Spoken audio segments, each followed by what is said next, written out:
Welcome back to The Price of Business. I am your host, Kevin Price, talking to you about you and your business. We got a lot here to continue to talk about. I've got BGreggJackson on the program. You know him. He's been on the show several times, in fact, and he likes to beat up on Mitt Romney whenever we have him on. He has a book called Won't Be Fooled Again, and he believes that if the Republican Party chooses Mitt Romney, which I hate to tell you, they pretty much have done, we're going to have the similar consequences of what we had in 2008.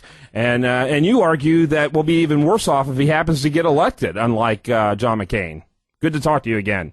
Thanks for having me on, Kevin. Good to be in the H-Town. Yeah. I got to tell you, though, I'm pretty much done. He's what we got. And although I know this guy is a loser on so many fronts, the guy that is in the White House now, reelected and not facing reelection again, will be the most dangerous president in arguably in U.S. history. Well, it sounds like you made up your mind. You're going to be voting for Mitt Romney. I'm going to vote for Mitt Romney. Not unless,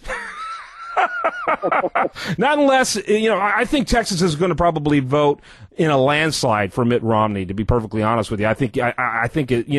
I think Texans have made more than enough. That gives me the luxury to maybe vote for, the Constitutional Party or the Libertarian Party, just because I know, because I like to see those parties have more say. I like to see them have more voice. And I know Gary Johnson, and although his drug position drives me nuts, he was one of the best governors in the country when he was governor of New Mexico. And I think he'd be a much better president than Mitt Romney. Of course, I think there's a lot of people, including people who've never held any electoral office, that'll be better than Mitt Romney. So, it gets tough. I got to tell you, it gets tough. I'd like to think I'll be able to vote for someone else in November, but still see Barack Obama removed from office, even if it's not my guy taking that seat. Well, I don't necessarily subscribe, Kevin, to the lesser of two evils theory. Actually, I have an article where I ask the question, is Mitt Romney, would he be the lesser of two evils? And based on his record, he's actually more to the left than Obama. I would rather, the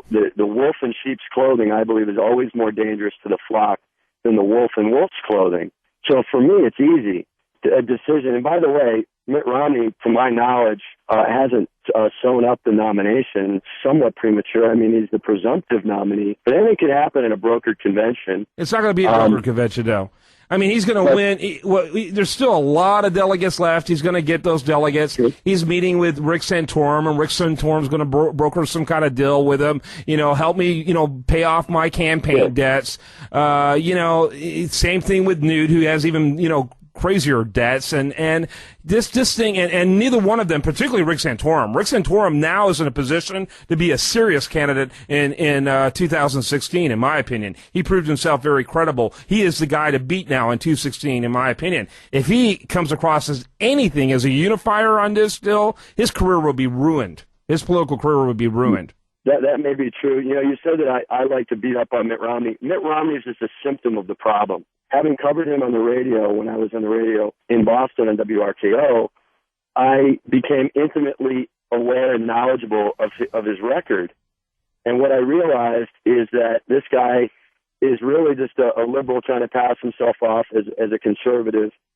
And so I think a larger point is that it's not really Mitt Romney. It's about the whole process in general. That's why we wrote our book, We Won't Get Fooled Again, where the Christian right went wrong. How to make America right again, is because we continually go down this road that, the guy in office is worse. We got to vote for, the establishment, Rockefeller Republican, or the country's going to go to hell in a handbasket. And we've done that. Yeah. And we did it in my opinion, with George Bush. I know, I'm speaking in a show in Texas, but to me, my vote is sacred.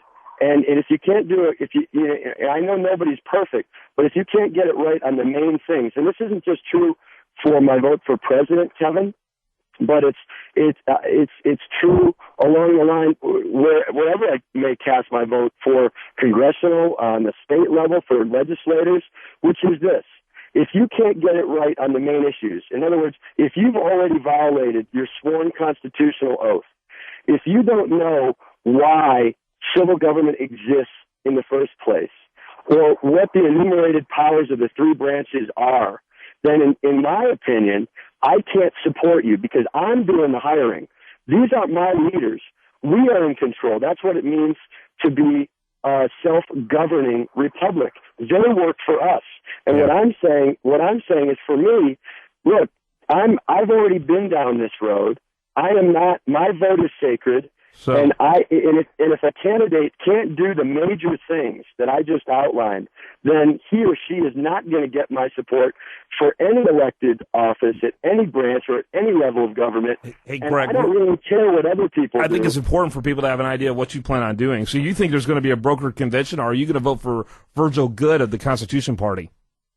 I had to smile when I said that name. To be honest with you, Kevin, I haven't decided for whom I'm going to cast my vote in the presidential election, but I know that it will not be Mitt Romney because I cannot, in good conscience, cast a vote for him. I wonder if there's any serious Constitutional Party people that have a last name of Plenty. You ever thought about that? Good and Plenty. I mean, how many people could? That would be good. You could vote for Good and Plenty.